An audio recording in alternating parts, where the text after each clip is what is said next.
அழைப்பை ஏற்று இங்கே வந்திருக்கும் பத்திரிகை நண்பர்களுக்கும் ஊடக நண்பர்களுக்கும் அனைத்து மீடியாக்களும் என்னுடைய நன்றி கலந்த வணக்கம்.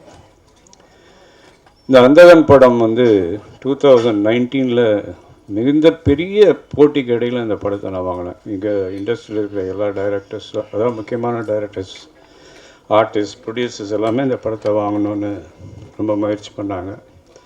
எனக்கு இந்த படம் ஏன் பண்ணணும்னு தோணுச்சுன்னா, அது ஒரு பேஸ்டான பியானோ ஆர்டிஸ்ட். பிரசாந்த் சின்ன வயசுலேருந்தே பியானோ ப்ராக்டிஸ் பண்ணவர். அது இல்லாமல் ட்ரினிட்டி காலேஜ் ஆஃப் மியூசிக் லண்டனில் 4th கிரேட் பாஸ் பண்ணவர். அதனால் அவருக்கு ஆப்டாக இருக்கும்னு நினச்சி இந்த படத்தை வாங்கினேன். நிறைய போட்டிகள். படத்தை வாங்கின பிற்பாடு 2 வருஷம் கொரோனா வந்தது. கொரோனாவில் சில இடர்பாடுகள் வந்தது. அதே மீறி நான் டைரக்ட் பண்ண ஆரம்பித்தேன். அதுக்கு ஒவ்வொரு கேரக்டருக்குமே ஆப்டான ஆர்டிஸ்ட் செலக்ட் பண்ணுன்றதில் தீவிரமாக இருந்தோம். குறிப்பாக இதில் ஒரு டாக்டர் கேரக்டர், அது வேறு யாரும் என்னால் திங்க் பண்ண முடியல. டைரக்டர் ஆக்டர் KS ரவிக்குமார் அவர்களை தேர்வு செய்தோம். அவரும் பார்த்த உடனே ஒத்துக்கிட்டார், பண்ணார். இந்த படத்தில் அவருடைய பங்கு, மிகப்பெரிய பங்கு. படத்தை வேறு லெவலுக்கு கொண்டு போகிற லெவலுக்கு அவருடைய பர்ஃபார்மன்ஸ். அதே மாதிரி இதில் பிரியானந்த் ரொம்ப ஒரு பியூட்டிஃபுல் கேர்ள். இந்த படத்தில் ரொம்ப அழகாக காமிச்சிருக்கோம். நீங்கள் பார்த்துருப்பீங்க, லண்டனில் அது நடந்து போகிற ஸ்டைலு, அது லுக்கு எல்லாமே ரொம்ப அழகாக இருக்கும். அப்புறம் சிம்ரன் ஒரு கேரக்டர், அது கொஞ்சம் நெகட்டிவ் கேரக்டர், ஆனாலும் அதை பயங்கரமாக பர்ஃபார்ம் பண்ணியிருக்கு. அதுக்கு இந்த படத்தில் பல அவார்ட்ஸ் வர்றதுக்கு வாய்ப்பு இருக்குது.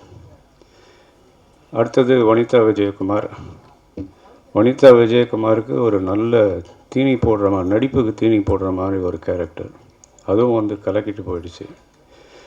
பின்னாடி சொல்லப்போனால் நம்ம ஒரு பழைய ஆக்டர் கேரக்டர், அதுக்கு கார்த்திக் முத்துராமன் அலைகழுவதில் கூட நடித்த காலத்துலேருந்து நல்ல நட்பு.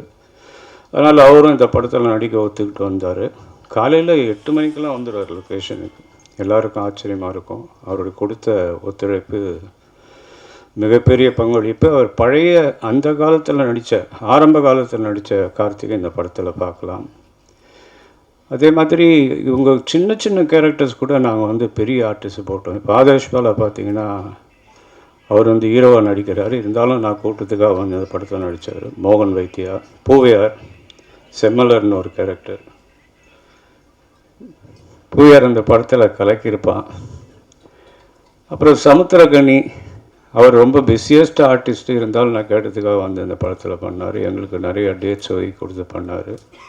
யோகி பாபு, அவர் இப்போது டே கணக்கில் விட்டு அவர் கணக்கில் ஒர்க் பண்ணுற ஒரு ஆர்டிஸ்ட். அவருடைய ஒத்துழைப்பும் மிகப்பெரிய ஒத்துழைப்பு. இந்த படத்தில் பிரமாதமாக பண்ணியிருக்காரு. அவருடைய சிஸ்டராக ஊர்வசி என் கூட 2 படம் ஹீரோயினாக பண்ணுச்சு. பிரசாந்த் கூட மன்னமான் நான் தயாரித்த படத்தில் நடித்தது. இந்த படத்தில் அதனுடைய அந்த ஒரிஜினல் ஹிந்தியில் இருந்த கேரக்டருக்கு பதிலாக இந்த கேரக்டர் பண்ணியிருக்கு. ஆனால் இதனுடைய ஆக்டிங் ஒரு ஃபென்டாஸ்டிக் பர்ஃபார்மன்ஸ். அவங்க காம்பினேஷன், ஹீரோ கூட, ரவிக்குமார் சார் கூட, யோகி பாபு கூட, சமுத்திரகனி கூடலாம் எக்ஸ்ட்ராடினரி பர்ஃபார்மன்ஸ். இதில் ரவி யாதவ் கேமரா, அவர் ஏற்கனவே பிரசாந்த் கூட 2 படம் ஒர்க் பண்ணியிருக்கார். செம்பருத்தி, அப்புறம் காதல் கவிதை. லண்டனில் செட்டில் ஆகிட்டார். இருந்தாலும் நாங்கள் இந்த படத்தில் ஒரு ஸ்பெஷல் கேமரா வேணுங்கிறதுனால அவரை வச்சு இந்த படத்தில் பண்ணுறதுக்காக பாம்பேலேருந்து வர வச்சோம்.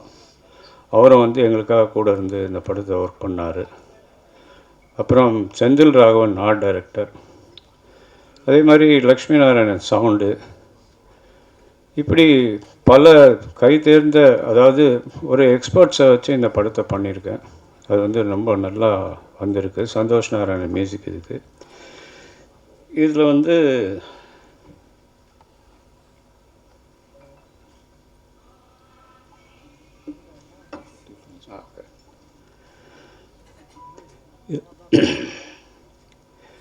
இதில் நிறைய விஷயங்கள் நாங்கள் இந்தியில் இல்லாத விஷயத்த வித்தியாசமாக பண்ண வச்சுருக்கோம். இந்த படம் பார்க்கும்போது ரொம்ப என்கரேஜிங்காக இருக்கும். இதனுடைய எண்டு ஒரு டிபேட்டபிள் கிளைமேக்ஸ். இந்த டிபேட்டபிள் கிளைமேக்ஸை நம்ம வந்து எப்படி இது என்ன நடந்தது, இது இப்படி இருக்குமா அப்படி இருக்குமான்னு யோசனை பண்ணுறவங்க 2வது முறை பார்க்குற மாதிரியான ஒரு படம். இந்தியில் பார்த்தவங்களுக்கு இது வந்து அதுக்கும் இதுக்கும் எந்த சம்மந்தம் இருக்காது. கதையில் எந்த மாற்றமும் இல்லைனாலும் நாங்கள் நிறைய விஷயங்கள் இதில் வந்து ஹைலைட் பண்ணியிருக்கோம். இது பிரசாந்துக்கு 50வது படம்ங்கிறதுனால ஸ்பெஷலாக இதில் வந்து நிறைய விஷயங்கள் பண்ணியிருக்கோம். இதை வந்து ஆகஸ்ட் மாதம் ரிலீஸ் பண்ணுறதுக்கு நாங்கள் அறிவிச்சிருந்தோம். அதே மாதிரி ஆகஸ்ட் ரிலீஸ் ஆகும். நீங்கள் அனைவரும் வந்து எங்களோடு இருந்து இந்த நேரத்தை செலவழித்ததுக்காக நன்றி தெரிவிச்சுக்கிறேன். இங்கே என்னை அழைப்பேற்று வந்திருக்கும் என்னுடைய சக நடிகர்கள், டெக்னீஷியன்ஸ் எல்லாருக்குமே என்னுடைய நன்றி தெரிவிச்சுக்கிறேன். Thank you very much. நன்றி.